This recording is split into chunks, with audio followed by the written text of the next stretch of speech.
വേട്ടക്കാരെ വേട്ടയാടുന്ന മഹാവേട്ടക്കാരൻ വന്നു.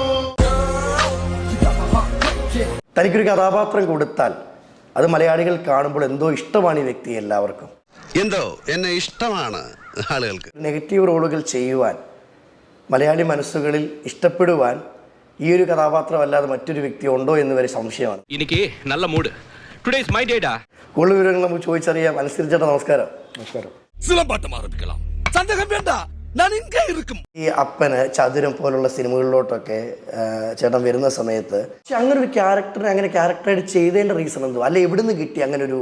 അത് സംവിധായകൻ ഈ സിനിമയിൽ ഏറ്റവും ബെസ്റ്റ് റോള് നിന്റെ. നീ ബഹിരാകാശത്തേക്ക് റോക്കറ്റ് വിടുന്ന ശാസ്ത്രജ്ഞനാ. എല്ലാവരും ആ ഒരു ക്യാരക്ടർ എടുക്കാൻ പേടിക്കുന്ന ഒരു കാര്യങ്ങളുണ്ട്. പക്ഷെ അത് ഇത്ര സിമ്പിളായിട്ട് അത് ഹാൻഡിൽ ചെയ്യാൻ പറ്റിയത് എങ്ങനെയാ ചേട്ടാ? സിമ്പിൾ ജാവ വളരെ സിമ്പിളാണ്. ഇവിടെ മോല് കണ്ടോ, ഇതാ ഹൈലൈറ്റ്. ഇവിടെ ആയുർവേദ തടവുകാരി അവർ എണ്ണത്തോണിയിൽ നിന്നെ തടവിയും കിടത്തിയും നിന്റെ തളർവാദം ഭേദപ്പെടുത്തുന്നു. അവസാനം നീ റോക്കറ്റ് വിടുന്നത് പടം ഫിനിഷാ. എന്താ ബെസ്റ്റ് റോളല്ലേ? എല്ലാ കഥാപാത്രവും നമ്മൾ ചെയ്യണം. എല്ലാം നമ്മൾ സുന്ദരനായിട്ടും സുശീലനായിട്ടും നന്മയുള്ളവനായിട്ടും മാത്രം അഭിനയിച്ചാൽ പോരാ. എന്തെങ്കിലും കുറ്റമോ കുറവോ ഉണ്ടെങ്കിൽ പറഞ്ഞു തരണം. ഓക്കെ? അതൊക്കെ കാണുമ്പോൾ നമുക്കൊരു രോമാഞ്ചം കേട്ടോ, തരിച്ചങ്ങ് കേറുമായിരുന്നു. ആളത്ര വെടിപ്പല്ലല്ല. ചതുരത്തിലോട്ട് വരുന്ന സമയത്ത് സ്വാഭാവികമായിട്ടുള്ള ഒരു എങ്ങനെ ഉണ്ടായിരുന്ന അഭിനയ മുഹൂർത്തം? പക്ഷെ അവര് കാണിച്ചൊരു തൻ്റെടുണ്ട്, മറ്റൊരു നടിമാരും കാണിക്കാത്തൊരു തന്നെ പ്രൊഫഷണലിസം.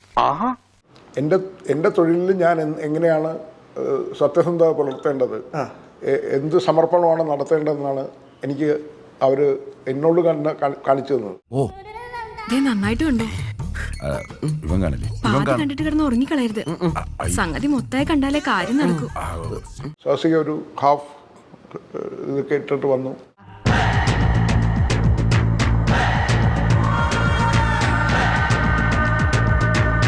അപ്പോൾ ഞാൻ പറഞ്ഞു സ്ക്രിപ്റ്റ് വായിച്ചു നോക്ക്, ഞങ്ങൾ ആദ്യമായിട്ട് അഭിനയിക്കുക ഒരുമിച്ച്. അപ്പോൾ സ്വാസിക പറഞ്ഞു എന്താ ഇതിൽ പ്രശ്നം?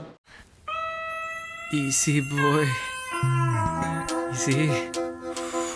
ഇത് എന്ത് ഡ്രസ്സാടി, വെറുതെ മനുഷ്യന്റെ കൺട്രോള്. അവൾ എന്നോട് പറഞ്ഞു തല്ലിക്ക് കേട്ടാ ഞാൻ അവളുടെ ബട്ടക്സിൽ അടിക്കണം.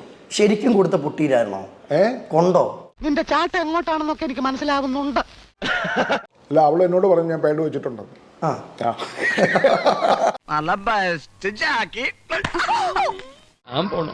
കഷ്ടപ്പെട്ടത് വെറുതെ ആയി. നിങ്ങൾക്ക് മാത്രമാണ് നിങ്ങളത് രസിപ്പിക്കുകയും ദേഷ്യപ്പെടുത്തുകയും രസിപ്പിക്കുകയും സൂചിപ്പിക്കുകയൊക്കെ ചെയ്യുന്നു. ഞങ്ങൾക്ക് ആ ഒരു സുഖം തോന്നിയിട്ടില്ല.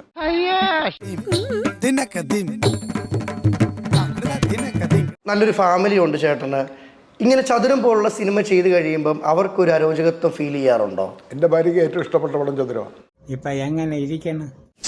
ഞാനത് ചോദിക്കരുതായിരുന്നു. എന്തിനാണ് ഒരു സ്ത്രീ രൂപത്തെ നിതംബവും കാണിച്ച് പിന്നെ ഇങ്ങനെ ഒരു സാധനം ഉണ്ടാക്കി എല്ലാ വർഷവും ഇത് കൊടുത്തോണ്ടിരിക്കണം? എന്തുകൊണ്ടൊരു ആൺപ്രതിഭ തന്നൂടാ? ആണുങ്ങളില്ല ഇവിടെ. നിതംബവും കാണിച്ച് ഈ മനസ്സിൽ കുഷ്ടം വെച്ചിട്ട് എത്ര ദൈവങ്ങളെ ഫോട്ടോ ഫ്രെയിം ചെയ്തിട്ട് ഒരു കാര്യമില്ല. ഇതിനോട് ഞാൻ പൂർണ്ണമായിട്ട് യോജിക്കും. നാളെ ഇത് കാണുന്നവർ എന്നെ പൊങ്കാലിടാൻ വരും, എനിക്ക് കുഴപ്പമില്ല. ഭയങ്കരം തന്നെ. ഞാൻ ഓപ്പണായിട്ട് പറയും, എനിക്ക് ഇതിനേക്കാൾ കൂടുതൽ കിട്ടിയിട്ടുണ്ട്. ഞാനും ഇതുപോലെ തന്നെ പച്ചയ്ക്കങ്ങ് പറയും. എന്റെ കയ്യിലിരിപ്പിന്റെ കുഴപ്പ. മമ്മൂക്ക തോപ്പിൽ ജോപ്പൻ കഴിഞ്ഞപ്പോൾ എന്നോട് ചോദിച്ചൊരു ഡയലോഗുണ്ട്, എങ്ങനെയുണ്ട് അലൻസിയർ സെലിബ്രിറ്റി ലൈഫ്? ഞാൻ പറഞ്ഞു മമ്മൂക്ക സെലിബ്രിറ്റി സ്റ്റാറ്റസ് ആഗ്രഹിക്കുന്ന യൂഷ്വൽ സൈക്കോപാത്ത് അല്ല ഞാൻ. ഒരു കയ്യബദ്ധം നാറ്റുകരുത്. ഈ ഒരു ക്യാമറയ്ക്ക് മുന്നിൽ ഇത്രയും വെട്ടി തുറന്ന് പറയുമ്പം നാളെ ഒരു ഇത് സംഭവിക്കും എന്നൊരു പേടിയില്ലേ? എന്തിനാ എന്നെ തൂക്കിക്കൊല്ലു? അതില്ല കേട്ടോ. അയാൾ പറഞ്ഞ മണ്ടത്തരത്തിലും ഒരു ചെറിയ ബുദ്ധി ഒളിഞ്ഞു കിടപ്പുണ്ട്. അങ്ങനെ ഒന്നും ഞാനും ആലോചിക്കാതിരുന്നില്ല. അപ്പൊ എല്ലാം പറഞ്ഞ പോലെ